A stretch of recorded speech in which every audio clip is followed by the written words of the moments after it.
এর এমন কি আছে যে তুমি ওকে বিয়ে করবে আমাকে বিয়ে করবে না? আর বুঝলাম না তো মনি, তুমি কি চাচ্ছ? কি সমস্যা তোমার? আমি কি কোনো ঝামেলা করছি তোমার সাথে? শুনতে চাও আমি তোমাকে কিসের জন্য বিয়ে করতে চাই না? আমি তোমাকে বলতে চাই না, তারপর যখন তুমি শুনতে চাও তাহলে শোনো। নয়ন, তুমি আমার কথাগুলো মনোযোগ দিয়ে শুনবা। তোমার মনে আছে আমরা দুজন মিলে একটা পার্টিতে গেছিলাম, নেশা করে পরে দুজনে অনেক কাছাকাছি হয়ে যায়, আমাদের ভিতরে অনেক কিছু হয়ে যায়। তখন আমি মনে মনে একটা সিদ্ধান্ত নেই, তারপর আমি বাসায় যাই। বাসায় যাওয়ার পর আমি আবার হসপিটাল যাই চেক আপ করার জন্য।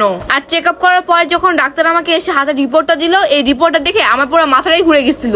আমি ভাবতে পারিনি এরকম কিছু হবে এই রিপোর্টে। মনি, এমন কি ছিল এই রিপোর্টে যেটা দেখে তোমার মাথা নষ্ট হয়ে গেছে? ওই রিপোর্টে স্পষ্টভাবে লেখা ছিল তোমার শারীরিক সমস্যা আছে, তুমি কখনো বাবা হতে পারবা না। ও আচ্ছা, তাই? এই জন্য তুমি এই ভিখারিকে বিয়ে করতেছো আমাকে রেখে? মনি, তাতে কি আমি বাবা হতে পারবো না? এটা তো কোনো বড় ধরনের সমস্যা না। আর আমার জায়গায় তো তুমিও থাকতে পারতা, তাই না? আর তুমি তো জানো এই বাংলাদেশে অনেক এতিমখানা আছে, অনেক বাচ্চারা মা বাবা ছাড়াই থাকে। আমরা তো এই এতিমখানাতে একটা বাচ্চা নিয়ে তার লেখাপড়া শিখে তার ভবিষ্যৎ উজ্জ্বল করে দিতে পারি।